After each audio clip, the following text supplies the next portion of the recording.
My name is Matthew Onan. I'm 23 years old, and I'm from Florida, initially, and yeah, I moved to Chicago to visit my parents and to take this course for a month.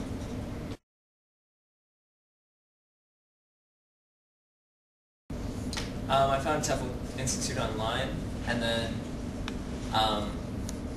it was in Chicago, and that's where I wanted to go. That's where I needed to go to take a course. So yeah, I went online and I talked to the advisor, and she was really nice, so I decided on TEFL Institute. I wanted an on-site course, and it just looked like a good one. It was like I wanted a TEFL course, I wanted a TEFL course. That's why I took it. I went to the website, and it looked like a good site, and then when I talked to the advisor, she was like super friendly, and she told me about the teachers. Yeah, well, the classes, we had one teacher in the morning, and he was sort of the instructor, and he knew a lot, and he would give us the knowledge we needed to go to the second half, and then in the second half we were able to practice, we were able to see a lot of activities, we were able to apply it in the classroom more. So in the beginning we had a really knowledgeable teacher, and then we had another teacher with a lot of activities to help us out with the actual teaching of the knowledge that we learned at the beginning.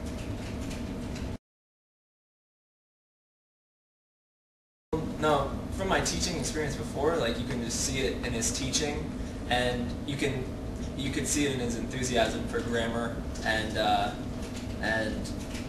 you could just see it in his teaching style that he had been teaching for a long time. He told us he was very experienced, and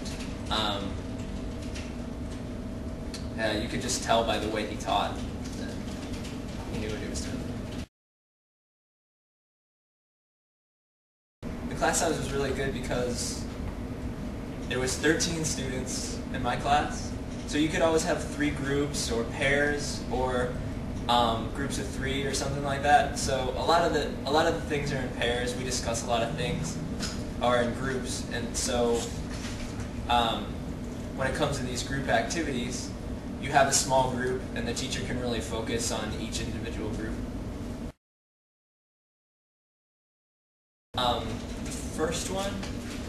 The first one was about the places you could go abroad, and that was really cool. They gave us like a list of places you could go. It was actually a really good chart. It was like the monthly salary, the startup fees, like how to get a job there, and it was in every continent. Like there were so many countries that you could go to. Like I was pumped after that workshop because I was really excited to go to all these places.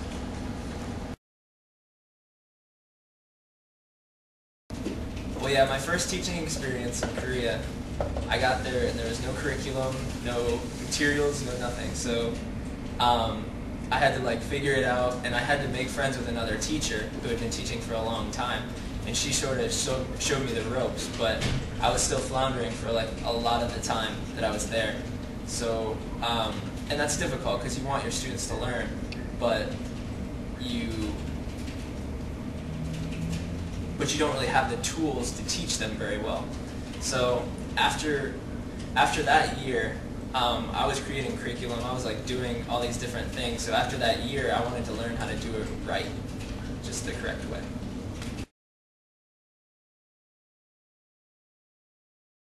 This class took it to kind of like a higher level. Like I knew how to teach. I kind of knew how to lesson plan, but it was like now it's like a different level. Like I have objectives. I have set plans. I can create a lesson plan. There's a structure to it, and I can fit the activities maybe that were kind of random in my first teaching experience. I can fit them into a structure.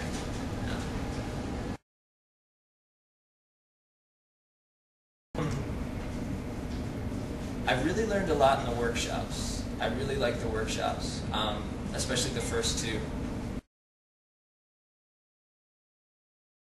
So resume building was good because I needed that. I was looking for a job during the course, and I looked at my resume, and it's all complicated. It's all everywhere. Like my resume was kind of bad. There was details in the wrong place. It was too complicated for a foreign institution because I had a domestic resume. I read domestic resume books and that's what I had, but international resume is completely different. So yeah, I mean, I can teach anywhere now. I'm going to South Korea. I'm going to like remote parts of South Korea that I didn't get to visit the first time, but yeah, I'm gonna go everywhere. Like after South Korea, it'll be another country, and then another country, and then another country, and yeah, I can teach anywhere. I mean, you gain more experience, so I'm excited to get what I learned here into the classroom and in a different country, and yeah, it's gonna be a fun time here.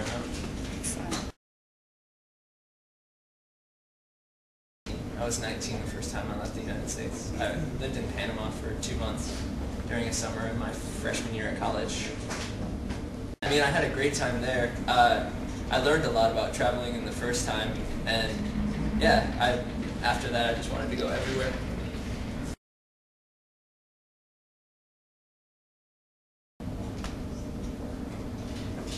You don't know how good the teachers really are. Like, teachers really know a lot. Like, they really know their things, and both teachers, you can learn so much from them.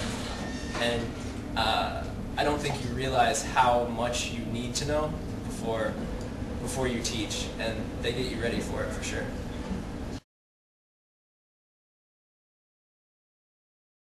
There's a couple people I'm gonna meet. I met a Korean friend here, and we're gonna meet up in Korea when I go back. And then I made another friend here, and we'll probably just hang out in Chicago while we're still around.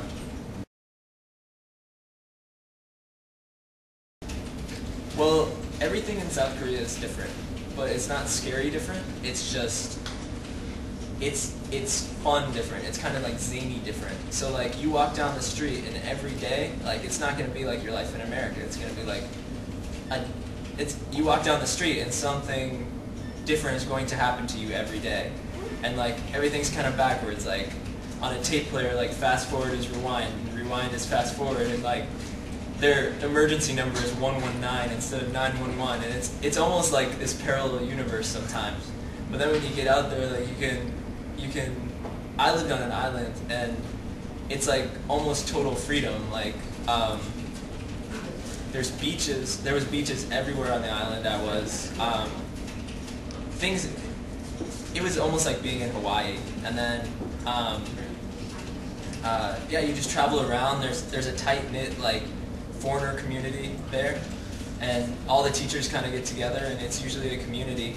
And then you meet Koreans as well, English-speaking Koreans if you don't speak Korean, and yeah, it's just a really great time.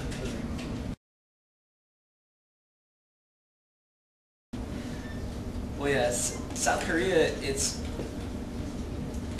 like America in terms of technology. Like you're not gonna be starved for anything that you don't have in America, and as far as stores and everything you want, it's there. It's not a poor country whatsoever. I think it'll actually like overtake America at some point, like in economic development. And yeah, there's like beautiful natural things. Like I go for more natural things. So you can hike, you can ski, you can. In different parts of Korea, it's almost like America. Like you can go and do whatever you want to. There's beautiful beaches. The island I was on had like 6 or 7 beaches, and it was just like the nicest beaches I've ever been to. And I come from Florida, like it's like beach state, but yeah, it was. It's just a beautiful place. If you want nightlife, then you can go to Seoul. Seoul is like big city. It's kind of like New York. And then if you want natural things, then you can go outside the city, and maybe you can have a cultural experience outside of the city.